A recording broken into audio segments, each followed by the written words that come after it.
Hi, and welcome to Sam Brown University TV.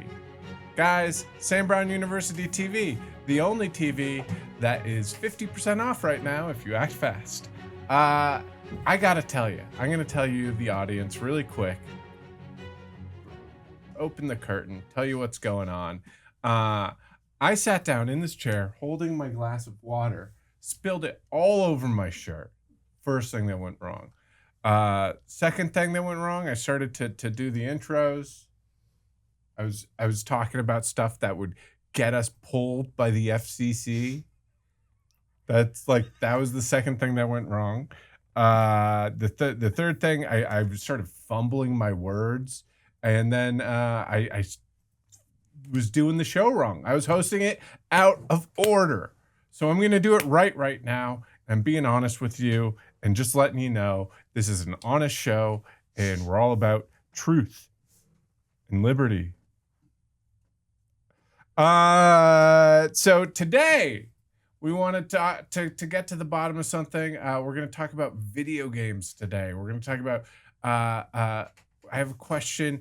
You might notice there's something going on right here, and because we're talking about video games, and the thing I want to get to the bottom of is, can Grannies game?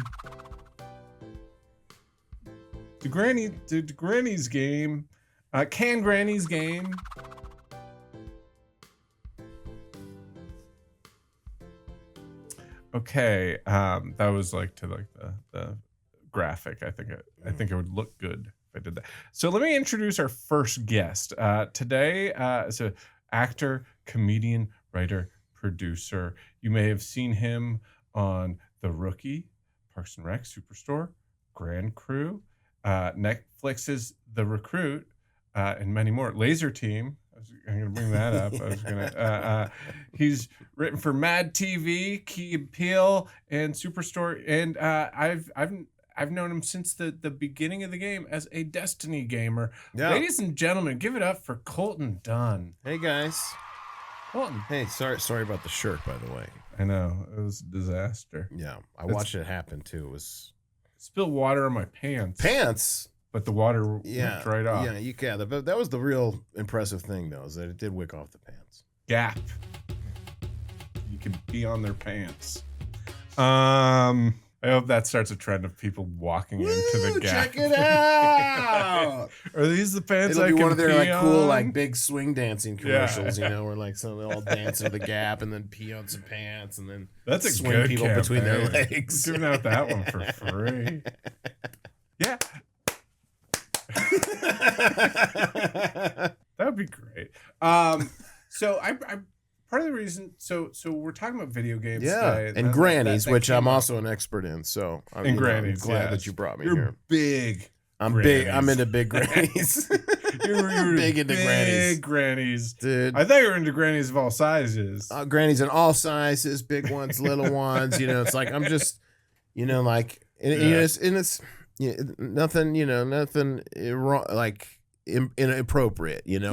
I'm in it on like a fan, level. I'm just like, granny culture. You've heard of great grannies. You're like, so grannies are great. Grannies are great.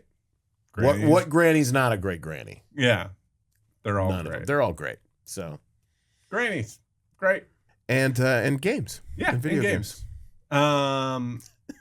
So part of the reason that like, and I mentioned this, is that you're a Destiny gamer. Is like part of the reason that like you specifically came to mind when I was thinking about gaming is that there was a moment when Destiny came out, and I remember you were playing it. And I would go hang out at your house. This was back in the Camp Hollywood days. Oh wow, yeah, okay. And I knew you were playing it, and I was like, hey, so how do you like that game? And you're like, it's pretty good. It's kind of a lot though. Yeah. And you said this. You said it sometimes feels like a job. Yes. And you're like, sometimes I just want it to be a game. Yeah. And that was like kind of like I hadn't really heard that before, but since then I've really gotten to understand that. Okay. So that's sort of like the direction that things went. And so like, why did you say it was like a job? Well, For I the think people. Yeah. I know what you're talking about for the people who don't know. Yeah, for sure. Well, Destiny was this, continues to be this game, which I don't play anymore. Yeah. I retired from the work of Destiny, but it was so much like a job. He had to retire. Yeah, I got benefits and everything. They gave him a watch. Yeah. They gave me a watch, a cool sniper rifle. Yeah.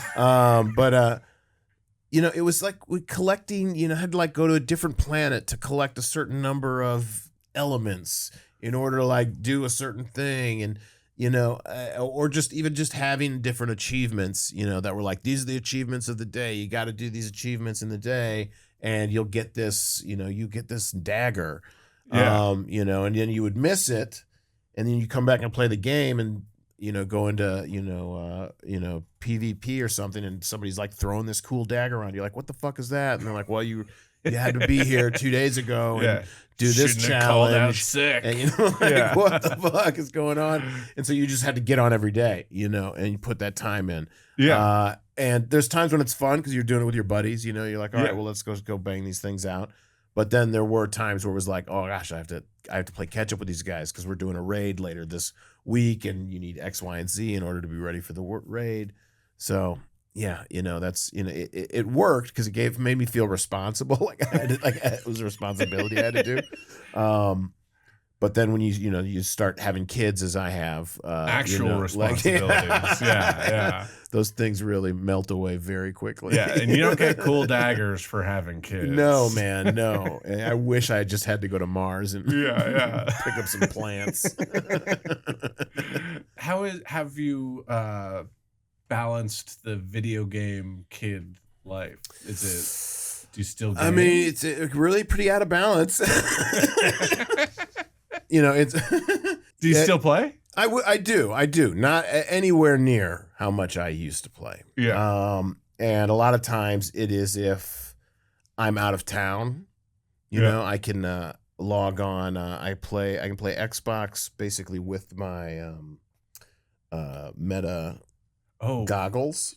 Oh, crazy. Yeah, they have like a way that you can play Xbox One on there. And so I'll just play my Xbox and bring a controller with me when I'm traveling. So is that just like you got the big then you just have a screen and make it as big as you want. It's funny, the VR to like use it just to be like I just wish there was a TV over there. Yeah. But it's better than I bring my old console with me. Oh yeah, totally. So I'll do it then if I have some time. But it's it's just hard when you're at home. Do you ever wear the goggles on a plane? Yeah, I have. Totally. Do you feel stupid? No, not at all. All right, loved it. All right. Loved it. It was the best. I would feel self-conscious about it. Just me. No, man. I took it. I flew to Australia. Okay. I've heard of it. It's like I want to say it's like a 12-hour plane ride. Like it's a ridiculously long plane ride. And I brought the goggles with me. Now there's no internet over there, and so on the plane when you fly over the Pacific. I was like, they don't have internet in Australia. No, they have it in Australia, but on the plane. But I could download a game and play it, and I played a flying game. I played like a World War II flying game while I was on the plane, and so I'm sitting in my seat and I'm flying around like this, but there's actual like little turbulence and stuff that's happening in the plane. Man, it felt so great. And then watching a movie on it, and it's like you could just dim everything out and just make a gigantic screen and just lay back and watch the movie. Dude, it's the best.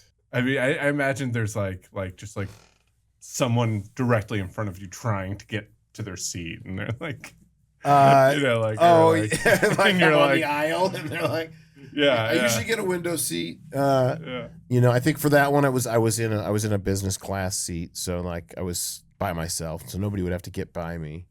I could see how it could look ridiculous, of course, but the experience is so nice on my end that I don't care. And my favorite thing is that they have a really good pass through, and so like I could like be watching a movie and the person can come over and start talking to me, and I can see them, so I'll just be like, hey, what's up? And like they'll kind of be like, Yeah, because there's a guy. There's like, yeah, because like I look Lawnmower like Man is like, looking at just him look right like, now. Like, yeah. And I'm looking at him. They're like, is this guy a bounty hunter from the future? Yeah. Okay. We got a time cop here on the plane. Okay. All right, sir. Please.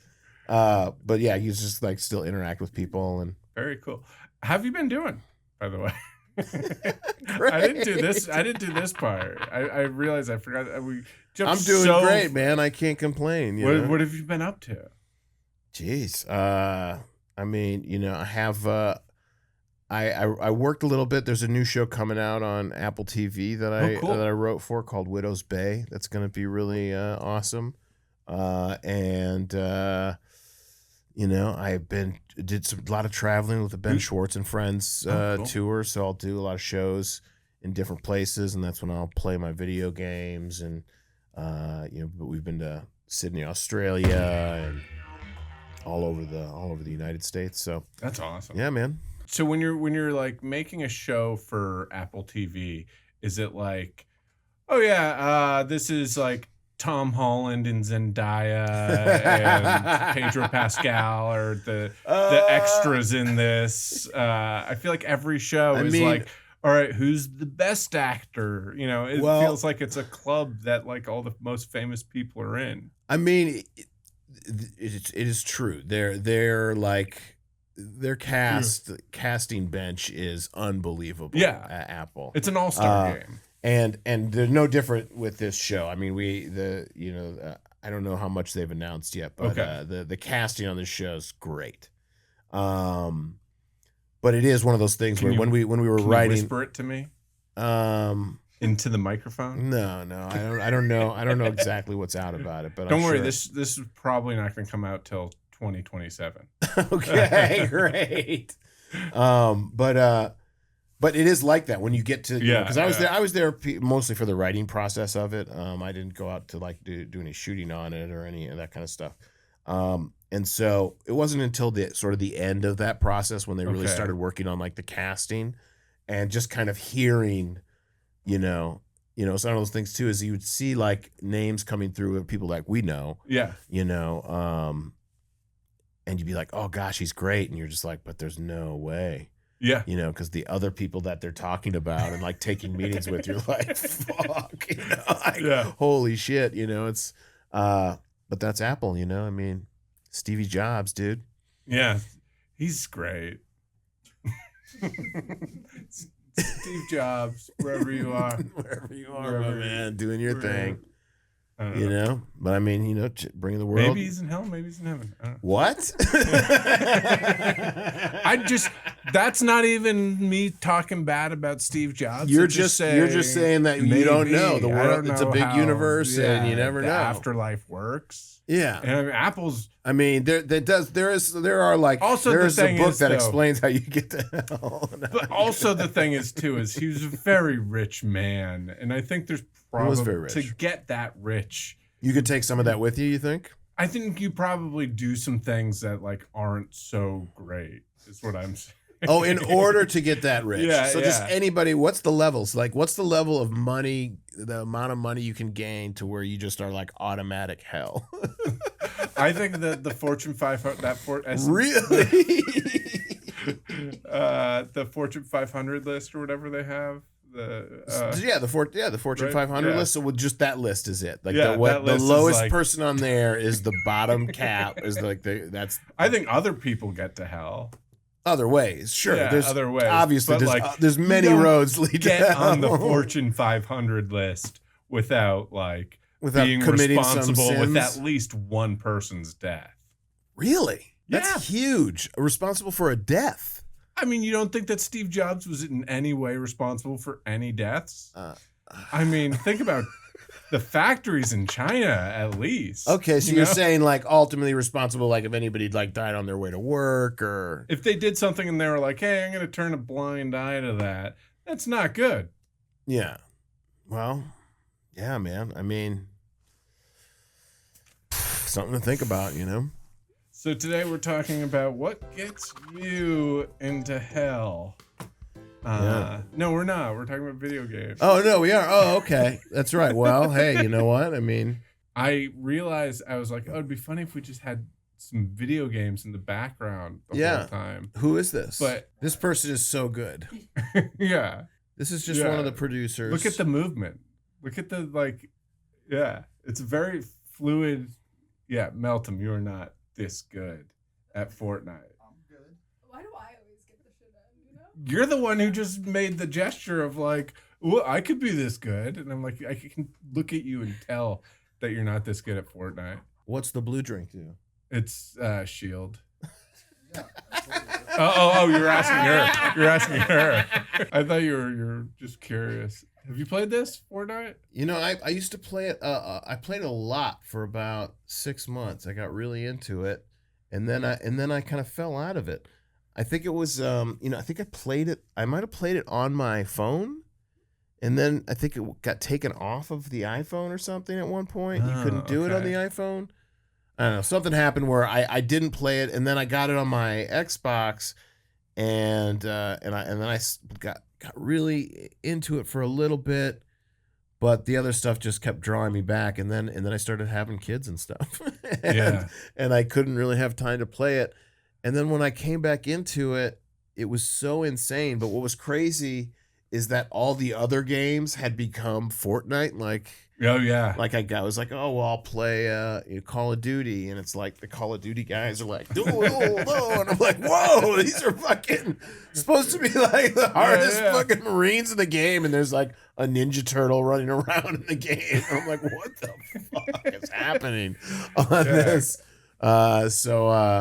Keep that's a kind of a bummer. That's the other thing is it's almost a job just keeping up with all of the games. You know, like there's those long, slow burn games, I think I'm just into more now, like where I can just kind of on my own time play through it. I'm sure when the GTA comes out, I'll probably play it. I'll play that for sure. I got a thing. I'm sort of a hater. Okay. I'm a little bit of like a hater, like just of like when something gets really popular. And that has like lately like become Rockstar games and that style of game. And my new kick is like I finally got around to like I played Red Dead. Wait, you're saying Rockstar games just recently became popular? No. I'm saying my new thing is that I got it when it came out, but I played Red Dead Redemption 2. Gotcha. Yeah. Okay, and then I lost interest in it.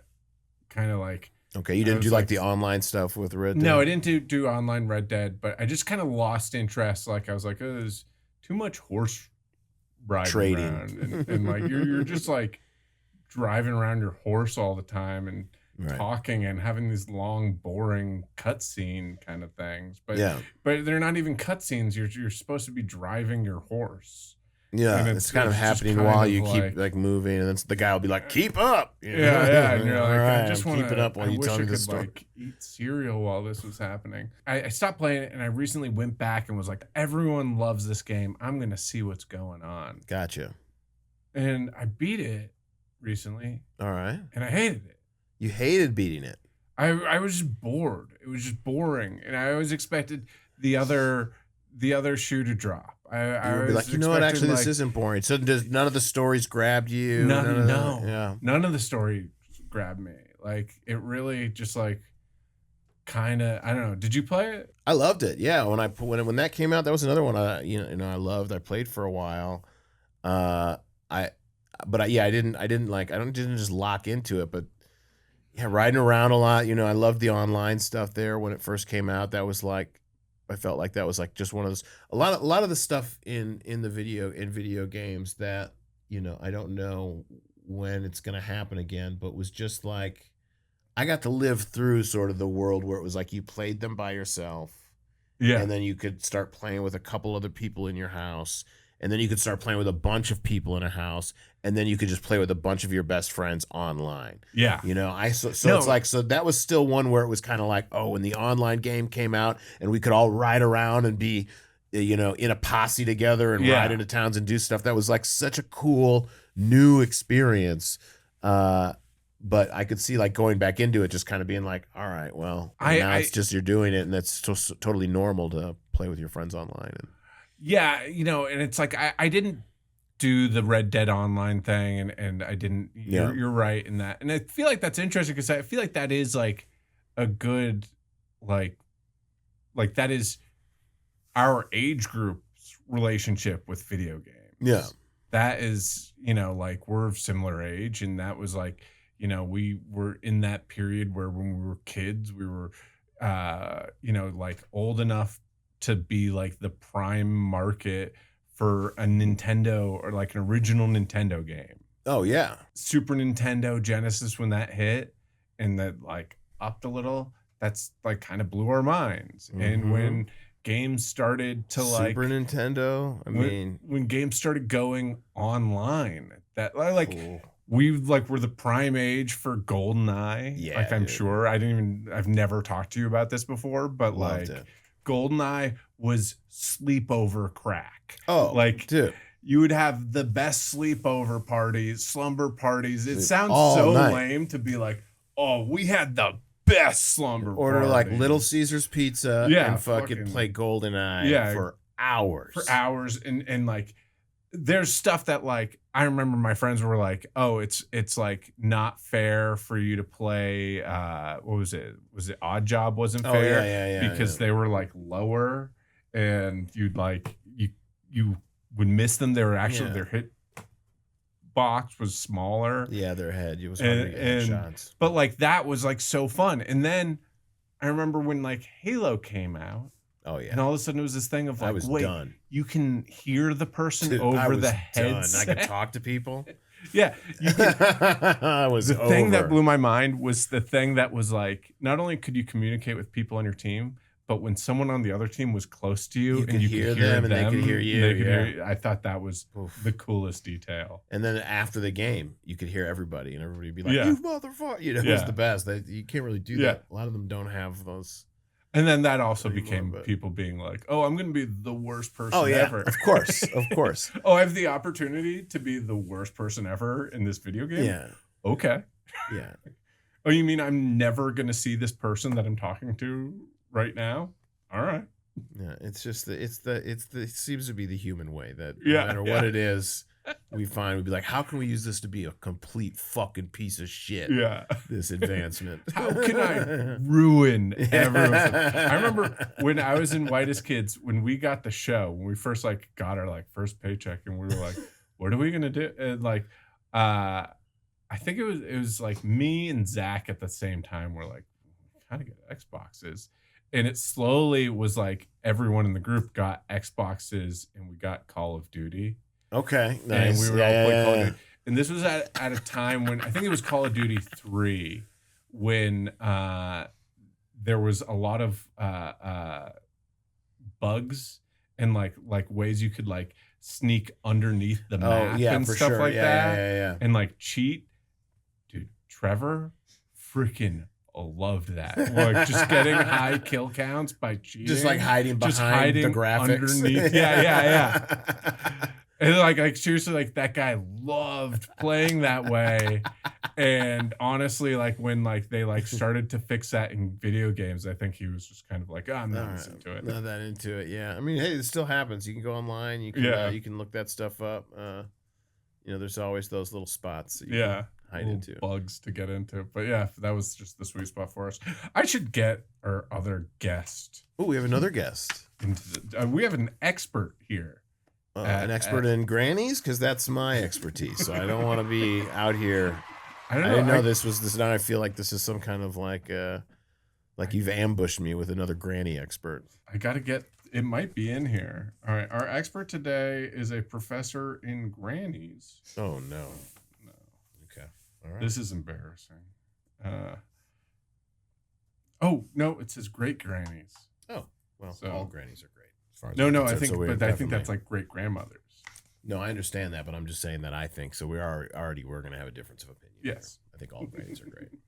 Okay, our expert today is Professor Danny Scott Snelson, who is an associate professor of English and Design Media Arts at UCLA, who works with the historical avant-garde experimental art and literature and digital media with a focus on poetics, comics, internet culture, and video games. Danny, Hi there. thank you for coming on the show. Welcome. Sorry to disappoint with my lack of geriatric knowledge. I do specialize in octogenarians, but mostly I do work on video games and internet culture. He just doesn't want no one to encroach on his. I would never. Yeah. His Sometimes it's granny. very contentious. His You know, passion that for world. grannies. Yeah, there's just you guys wouldn't believe it. It gets bad. Though I am a big fan of one video game grandma, Shirley Curry. You might know as Skyrim grandma. Oh You see her? yeah. So she retired recently, I think last year, but amazing player of Skyrim. Oh, like a streamer, Yeah, her YouTube channel, hundreds and hundreds of hours of her just like making her way Through Yeah. Skyrim. Yeah, it's fantastic. Wow. Well, I didn't want to insinuate in any way that grannies can't game, because there are some great granny Oh, for sure. streamers out there. I've seen a granny gamer who plays Warzone and Oh wow. gets That's- the Yeah. kills and that's good content too. Is watching an old woman Just just crush destroy it. and yell at little kids playing. They need it. Yeah. So you're working on Reed Saber, a VR rhythm. Did I pronounce that right? Yeah. It could be Red Saber. Yeah, I spend It a could lot of be time in VR as well. Oh, okay. Yeah, it's a mod for Beat Saber. I love Beat Saber. Yeah, I do all my exercise in VR. Yeah. I think since COVID, I'm just Yeah. in there sweating. I'm always afraid that of getting the goggles too messy. They've got yeah. attachments. They're like leather, Oh, so you can okay. give them a little wipe down. Very nice. But no, I always, I'm an academic, so I'm trying to read articles, but I want to play games as well. And so I thought, what would be great is if I could just listen to my articles while I'm playing a rhythm game. I'm kind of doing both at once. Oh, nice. Oh wow, So- that's amazing. Much like Sam Brown University, I think I'm trying to innovate pedagogically and wanted to teach in class where all of the required readings would happen inside of Beat Saber, and my students could just You're Reed Saber. Beat Saber. doing So this it's- to get the information. yeah. does that keep the key? Does it keep the lecture going, or what are they listening to? The article. Yeah, so I have a pipeline where I auto-generate an audio file from an article, and then I generate an audio track with a heavy beat to it. Okay. A friend of mine built an amazing tool for Beat Saber. It's a data scientist at Carnegie Mellon that will auto-map based on your beats. So I can just upload these audio files. Wow. I'll get an auto map, and within 5 minutes, I can play any article that I encounter. Do you find that so wait, are you giving assignments to students, the readings you're saying, do you find that they have better Retention. Thank you. Well, I think, I don't know what it's like here at Sam Brown University. Yeah. But I will say they're not smart. Yeah. They my retain students- nothing. my students are brilliant, but they don't. Our logo is a sieve. I think it's Yeah. generally known students don't do as many readings as they say they do. Gotcha. But if you find these different ways to engage with students, especially with the Yeah. rise of AI, where Yeah. I think a lot of our old models we just have to throw out the window. Yeah. Do you ever find? Are you like, well, you did finish, but you only got 60%. So You gotta see. you got to do it again You gotta do that to and the be a little pizza. bit more on rhythm. No, I'm against that kind of skill-based, qualitative evaluation. That's- It's the that's experience. It's being there and So- spending the time thinking about it. It's a difference here. All the students at Sam Brown University need to have great rhythm. Yeah. That's you don't get out of here S-level without it. students. Yeah. Yeah. All right. So Soccer-a-thon 88, a 75-hour long haunted sports game. Wait, what?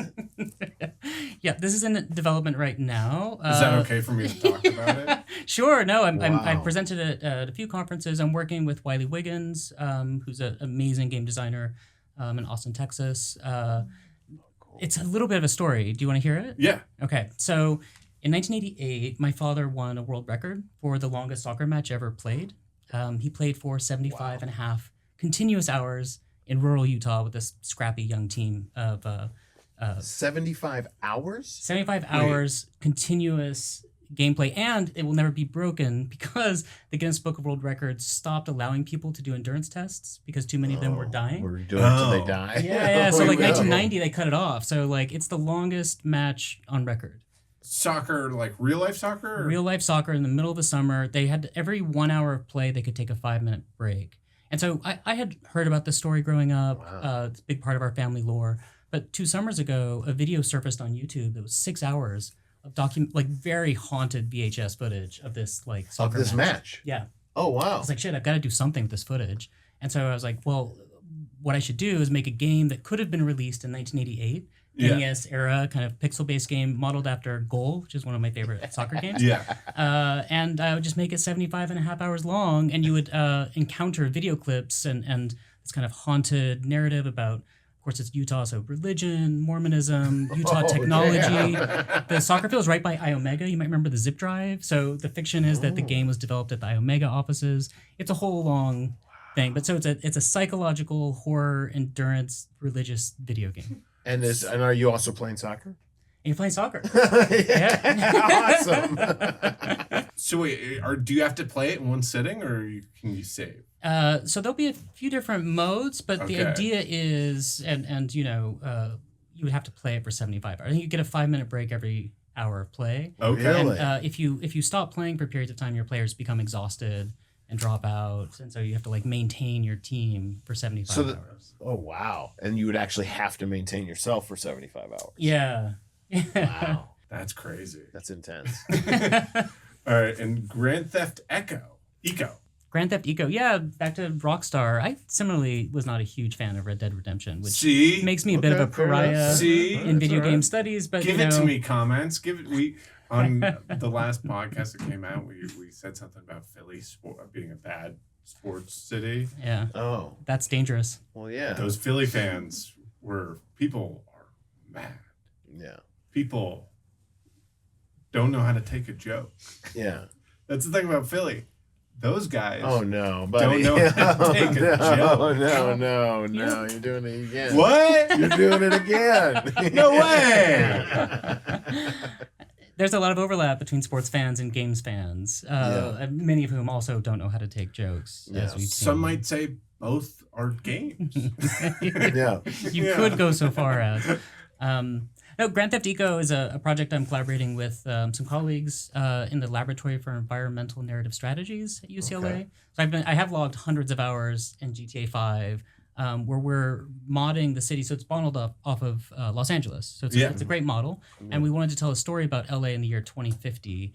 So we thought, we'll just like mod this game to make a futuristic LA and then tell stories. So we're working with dozens of students, grad students, other faculty to just make this like long form machinima. Are you like stealing like carbon credits from people or like what's the Yeah, actually, there's a big carbon credit plotline. Is there? I mean, it's a good carbon credit. Billboards. There's like a blockchain that we've Awesome. developed for the future. Yeah, that's so great. But it's like some real features. So I like, love you know, that. Frank Gehry is going to build this park, or there's a proposal to build a park over the LA River. Yeah, This okay. has been long in design, long planned, but you know, doesn't exist yet. But in the game, I mean, It's this would there. cost millions of dollars to do, you know, to make an actual film. Yeah. But in the game, I built Frank Gehry's park, used a lot of his like designs, used the elements from the game.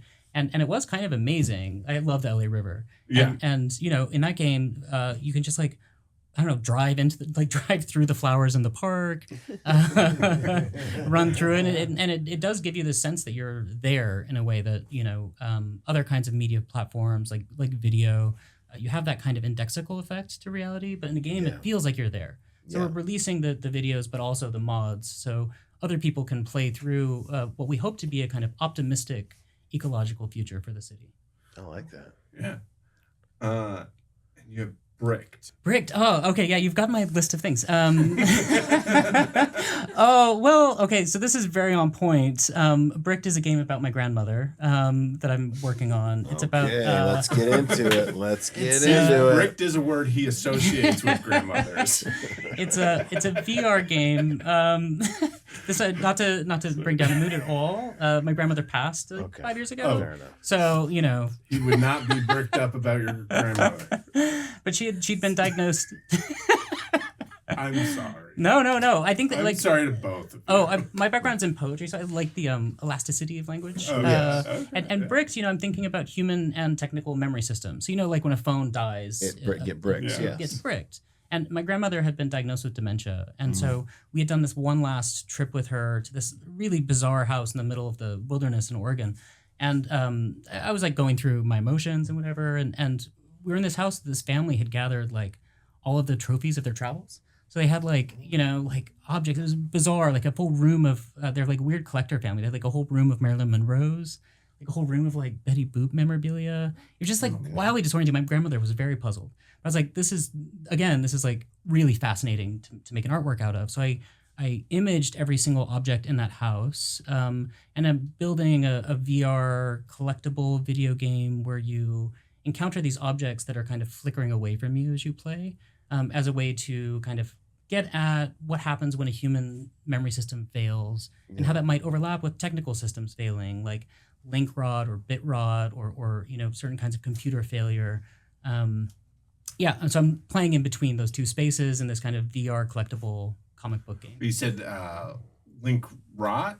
Link rot. ROT? Yeah. Like, what's Link Rot? Link rot is the slow destruction and disappearance of the internet. So, websites we think of as being built and being relatively stable, but they actually disappear at alarming rates. So, every time you click on a link that maybe you've been to dozens of times, and you get a 404 response, that's an example of link rot. So the internet itself is kind of rotting away.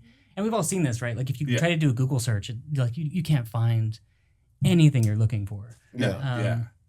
So it's a lot of my work tries to think about these like very everyday, relatable, technical experiences we have and tries to connect them to more like, existential, meaningful aesthetic issues. Oh. What's bit rot? Bit rot is kind of like link rot, but on a smaller scale of like a hard drive. So Okay, it's like, old form hard drives, if you don't boot them up often enough, they'll start like clattering around and like the bits will actually, they're little electronic inscriptions on a micron level onto a spinning disk. They used to be. Yeah. And so like those electrons actually age and fade. And Oh. so that's part of where hard drives crash. That's really interesting is that we always think about like digital information as forever. Yeah. To think about the lifespan of that and that like You know what reminds me of? rot is not a word that you hear with Yeah. digital information frequently. You ever see the Langoliers? Yeah.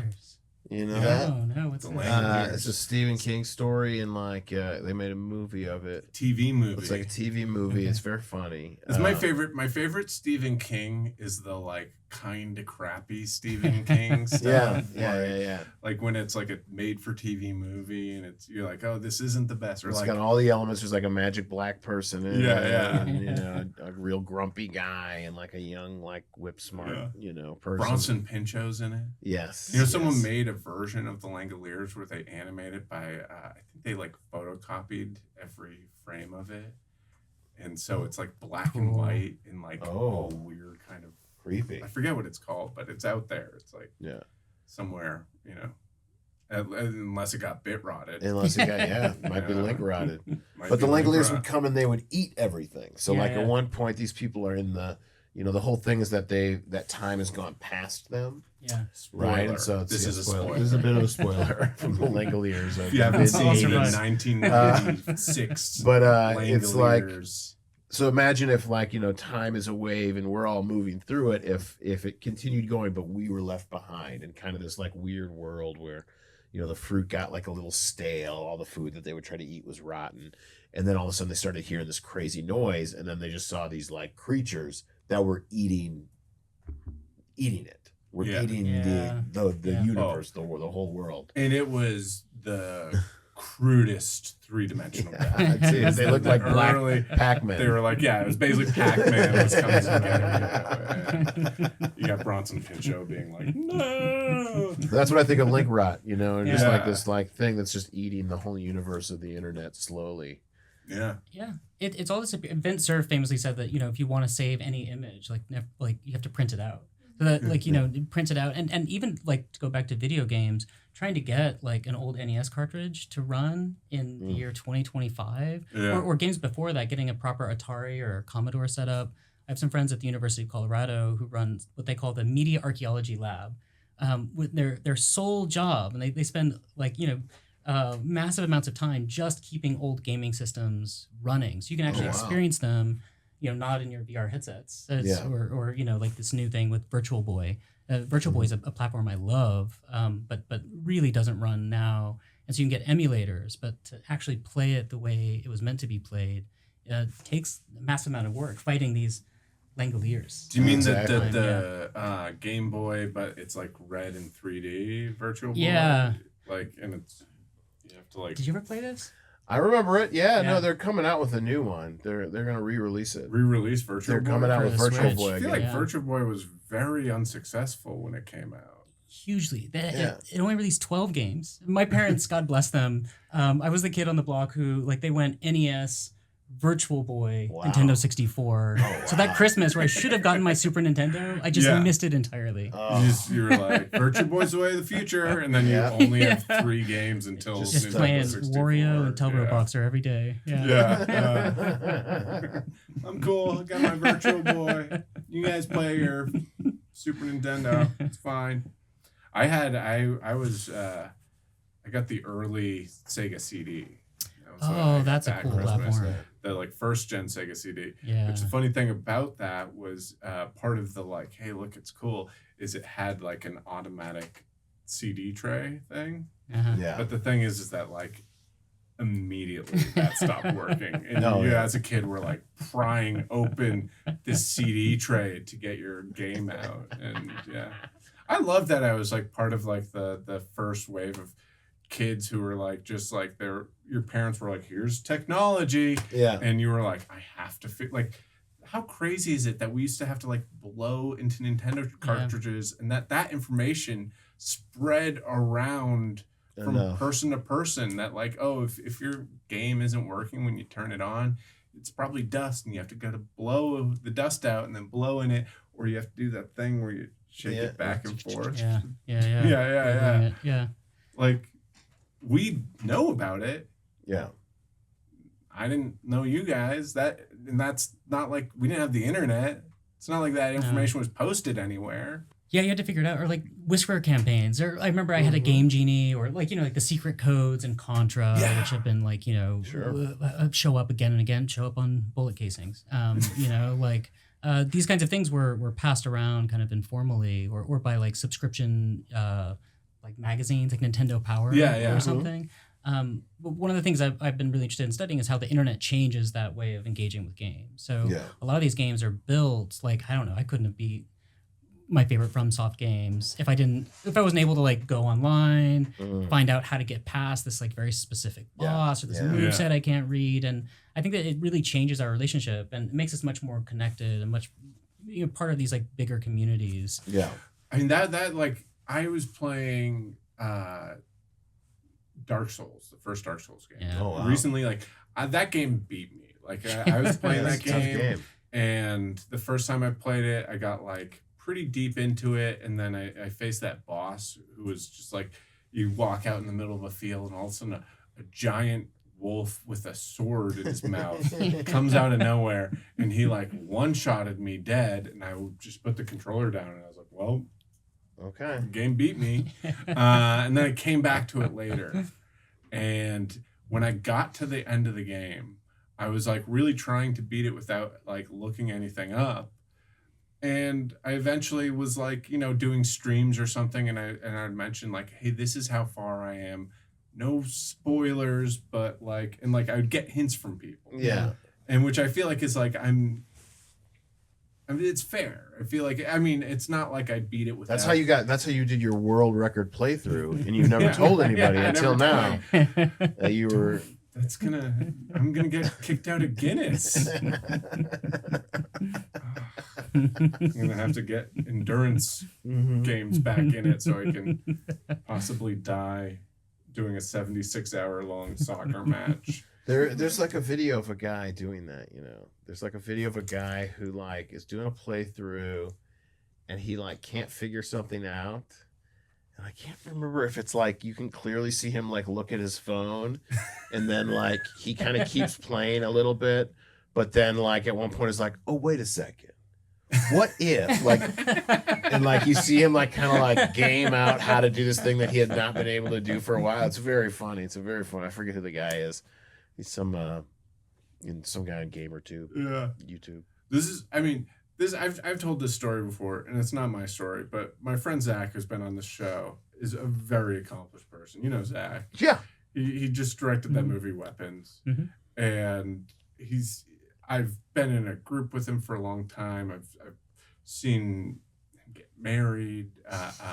I've seen a lot of his life, and I also watched him do a stream where he did a no death run on Demon Soul. Oh wow, and it's impressive. At the end of that might be the happiest I've ever seen it. Oh really? That he pulled it Not off. the happiest. I'm not sorry, Sarah, for even suggesting that. The most accomplished. I can see. I Maybe. mean, it's like running a Maybe. marathon. Yeah. I mean, that's It's There were the sense of like achievement. Yeah. The sense of like I wasn't ever sure that like this would happen. That feeling of like and I did it. Yeah. Was like an amazing thing to see on. That's someone. awesome. So that's out there. So Yeah, go check that out. Quick, easy questions for both of you. Okay. Lightning What was round. like your first big game? Halo would have been my first big game that I like. Then like, did you not play games when you were younger? 100% I did, but it was always you'd be going. I could do a game, and then there would be another game, and I loved Mario. I loved F-Zero. I was a big F-Zero player.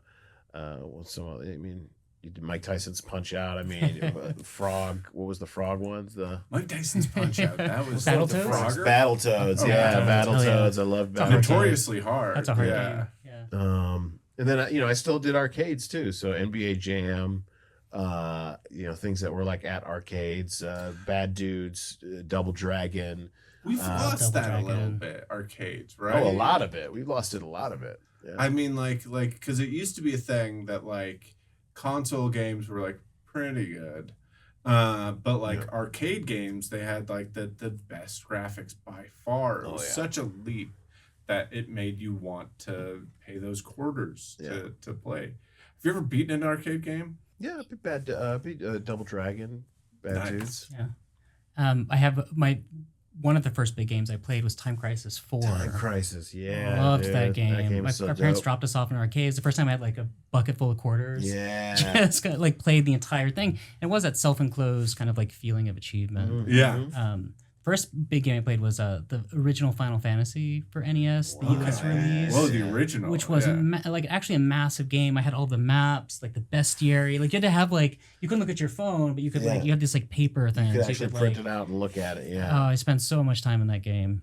Does that hold up? The first Final Fantasy? I mean, they keep remastering it. It seems like every other year. So for somebody, it must. Yeah. I think so. I think that there's something about those core JRPG mechanics. I mean, this year Expedition 33 is probably like a front runner for Game of the Year, and it really taps into some of those old school.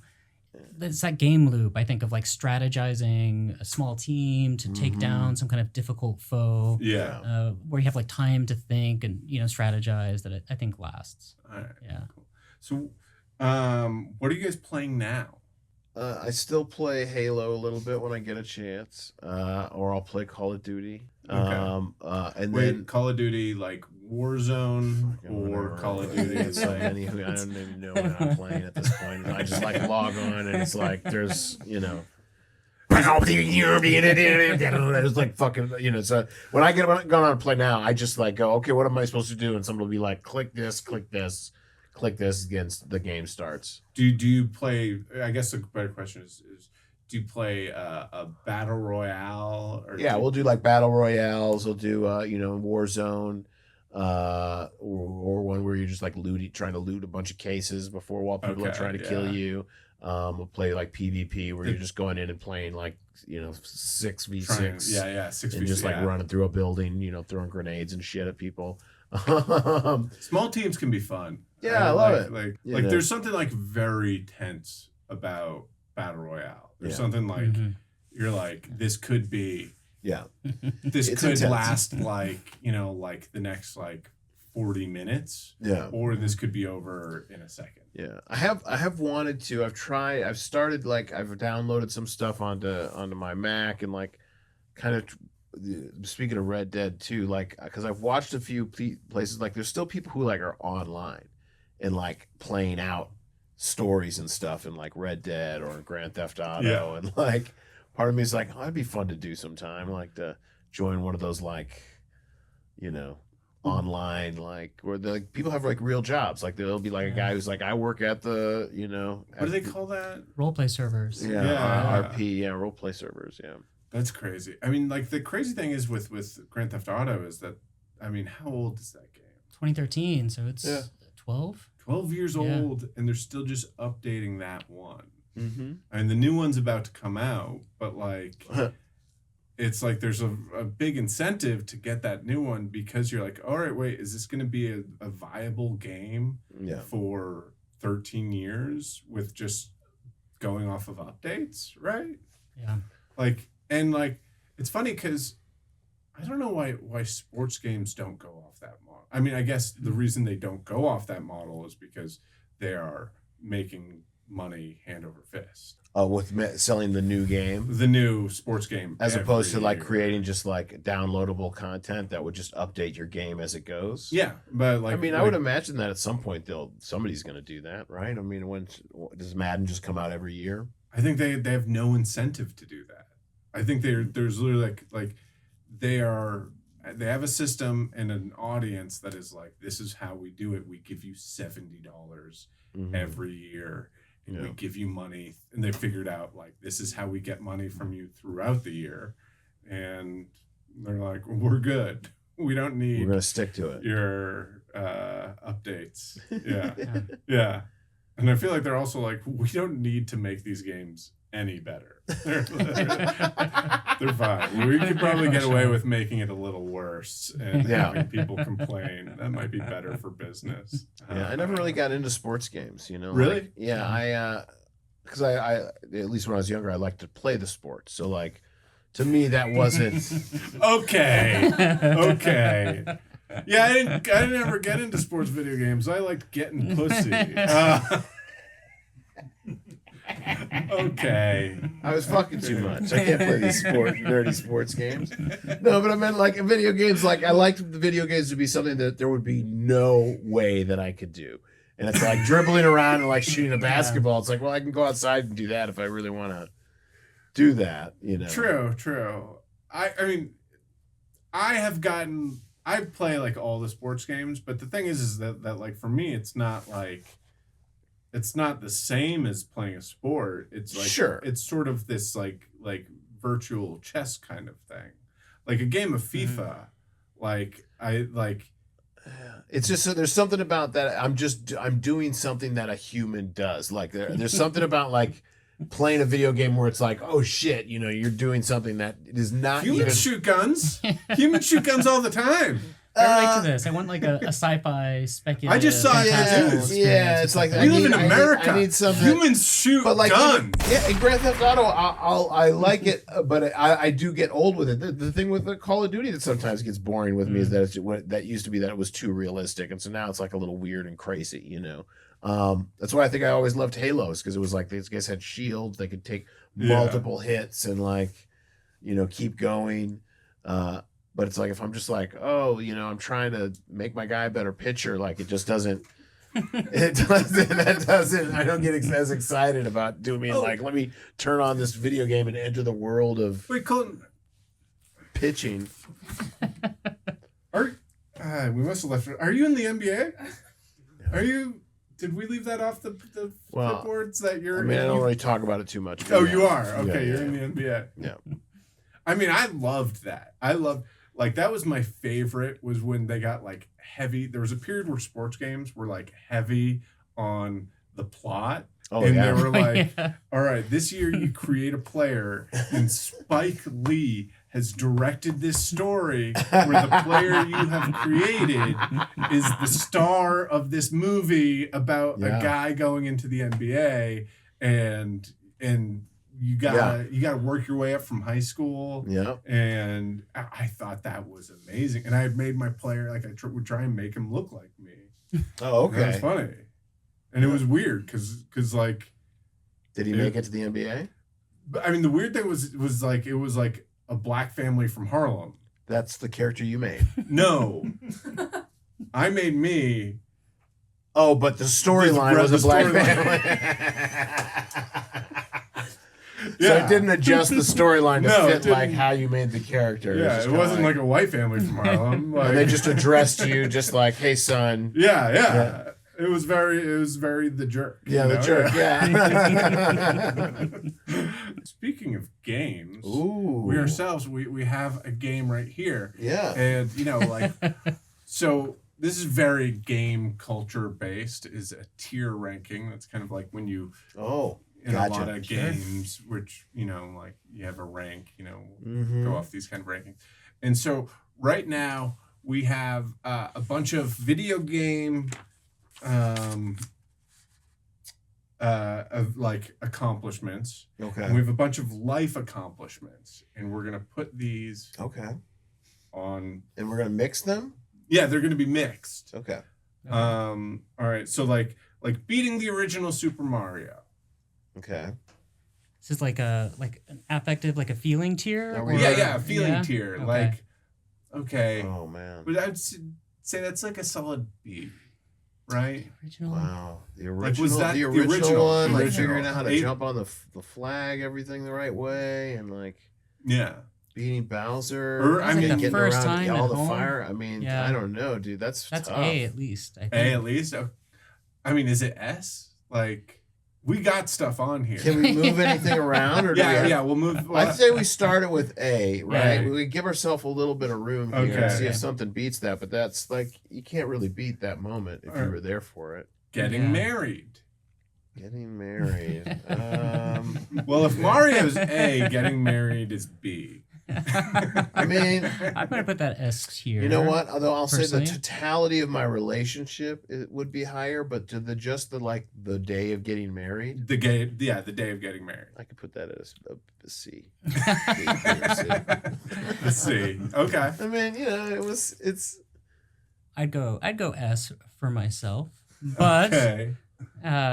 let's Let's average that out, and I think that's like a B plus. Looks like Mario's jumping on top of the bridge. He is in like a personal way for those of us who have said C. yeah. Filling your Pokedex in Pokemon Red or Blue? That's low for me. Yeah. Yeah. I'd say I'm gonna put that at D. That's a D. D. Okay. All right. Having a kid. I'll put that at 5. 5? Or sorry, S. I mean S. All right. S. Yes. Having a kid. S. Put it off the chart. Winning an Emmy. Haven't done it. Asterisk. A technical Emmy. Oh. So this is like one of those like non-televised Emmys. Is this our last thing? Are we You gonna... get the trophy, but you don't. It's not like It's not because you did anything? Like what is no. that? You did something, but it's like one of those Emmys that like is It's- in the non. On the other day, yeah, Yeah. a creative arts Emmy. Creative Arts Emmy. That's Okay. Yeah, you win a Creative Arts Emmy. Yeah. I mean, I'd still take it, but No, yeah, it's good, but Do I I feel have like to- an Emmy would probably be an automatic S, right? Or is at this least the an last A? thing that we can pick, and then that's it, or No.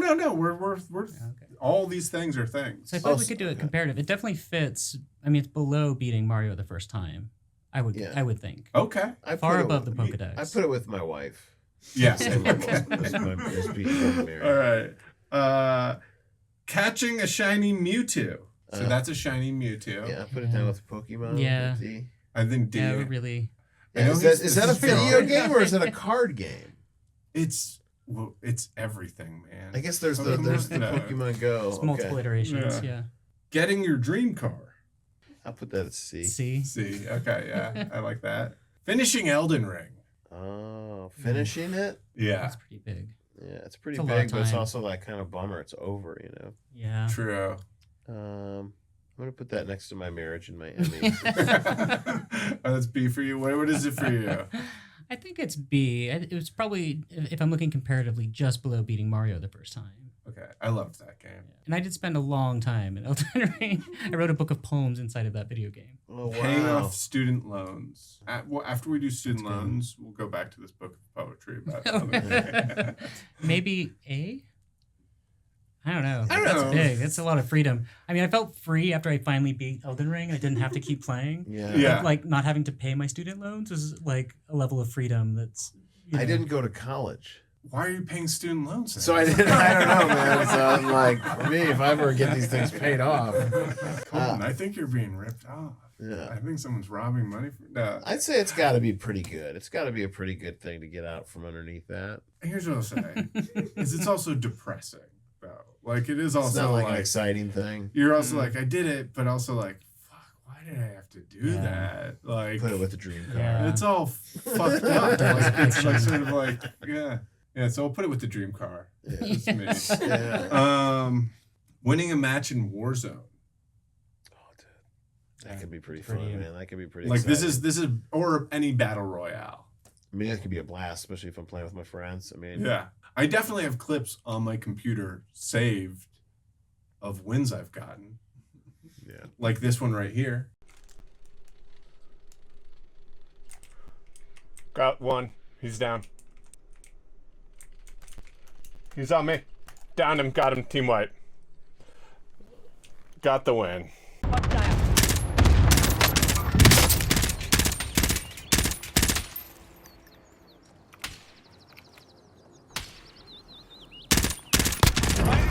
Down. Nice!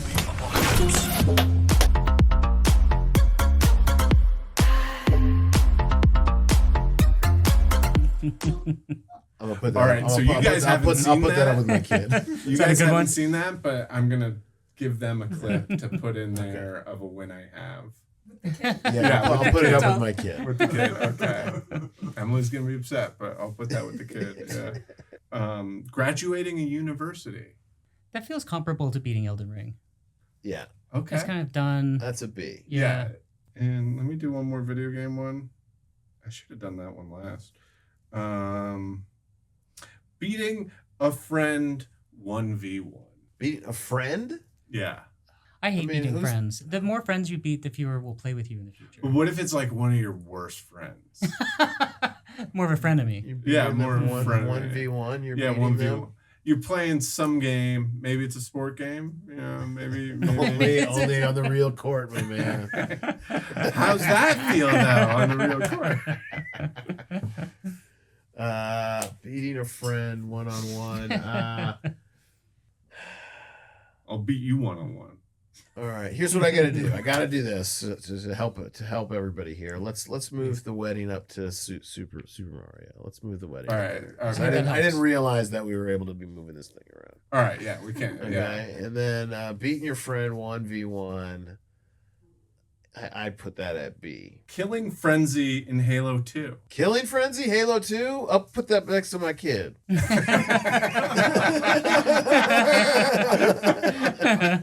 Have you ever had that moment where you've been playing a game and you've done something like that, Killing Frenzy, and then you like the next person you see is your wife?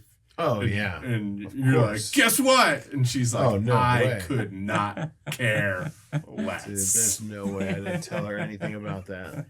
Oh, you just don't tell her. No.